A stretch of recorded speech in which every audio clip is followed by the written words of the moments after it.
Shabbat Shalom.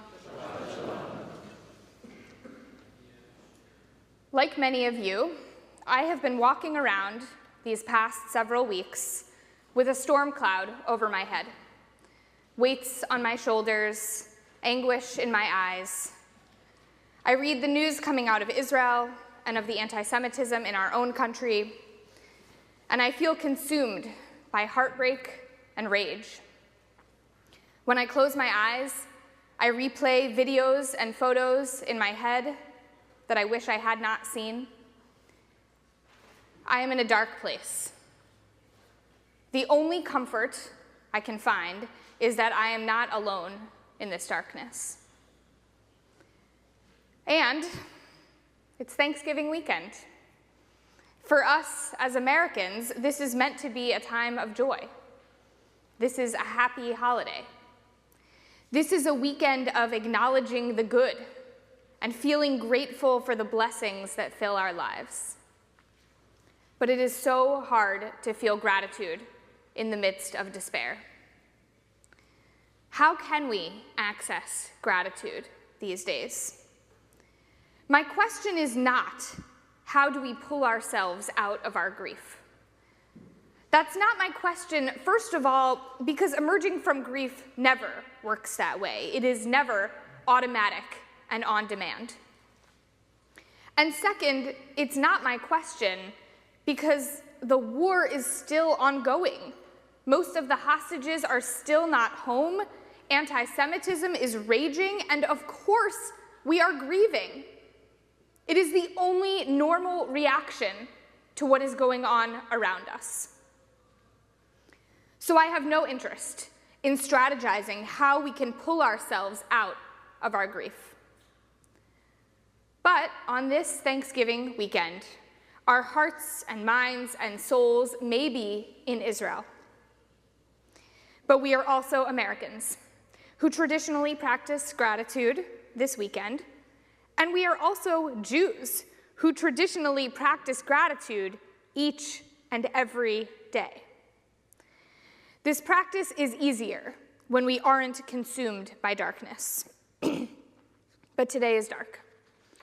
So how can we access a place of gratitude within ourselves, even while we are in grief?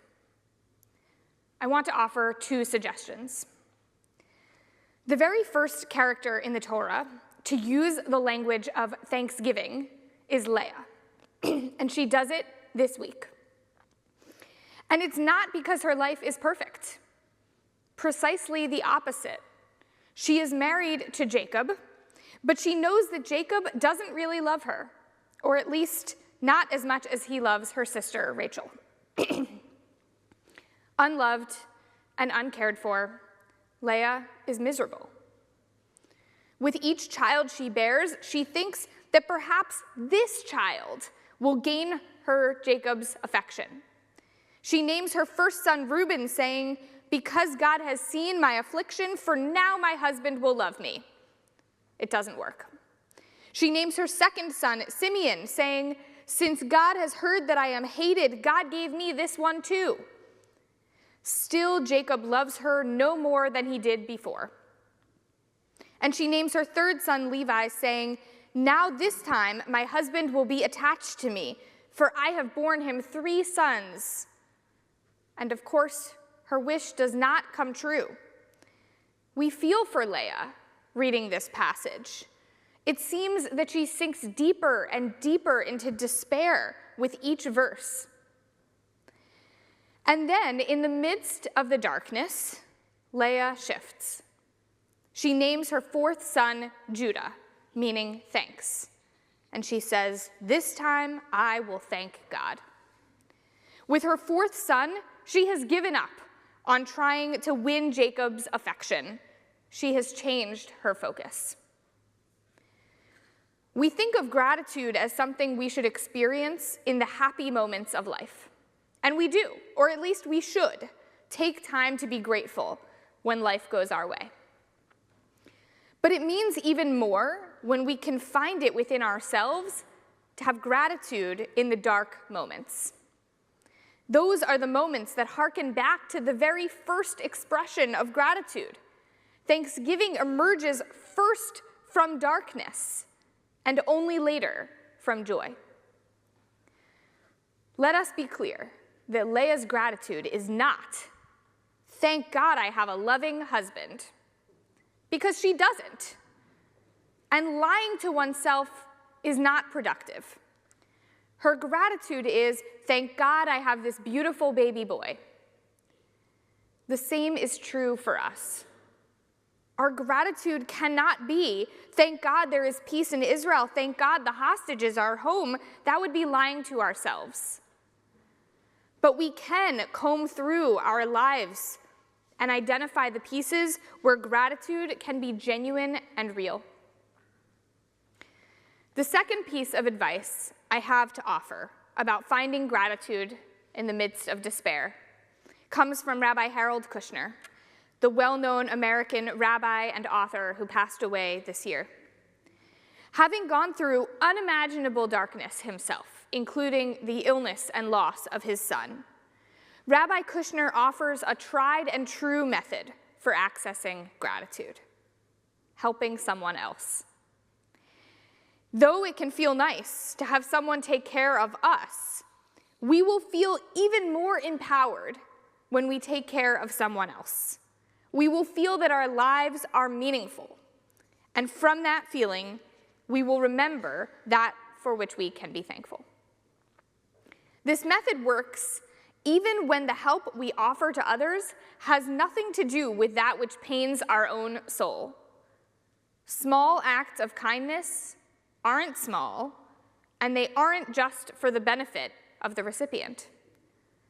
Helping people we know and don't know, within our community and beyond, leaves us feeling empowered and grateful for the light we can bring to this world.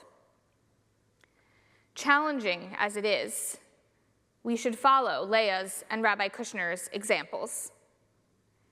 I say this all as much to myself as to you. How can I access gratitude in the midst of this dark time? I can remind myself that I am not alone in my grief. I can remind myself how lucky I am to have an incredible family, especially as so many families are broken. How lucky I am to have this strong Park Avenue Synagogue community and worldwide Jewish people as we grieve together.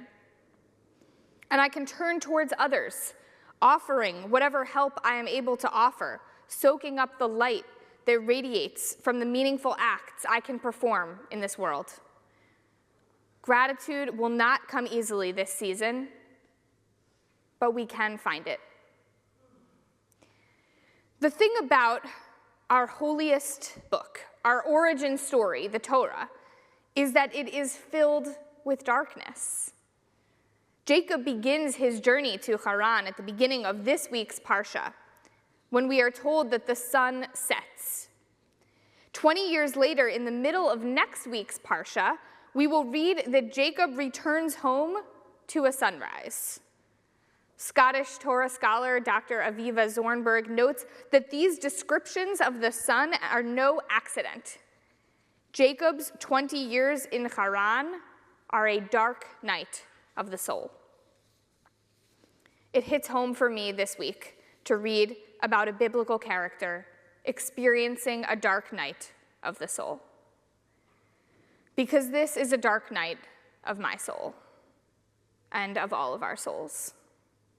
And the fact that Jacob is in the depths of despair this week, and that Leia is in the depths of despair this week, and that so many of our biblical characters have had dark nights of their souls, affirms that it's okay for us too to feel darkness. We don't have to run from it, even on joyous days like Thanksgiving. We only have to look deeper within ourselves and beyond ourselves to access gratitude in the midst of the darkness. Shabbat Shalom.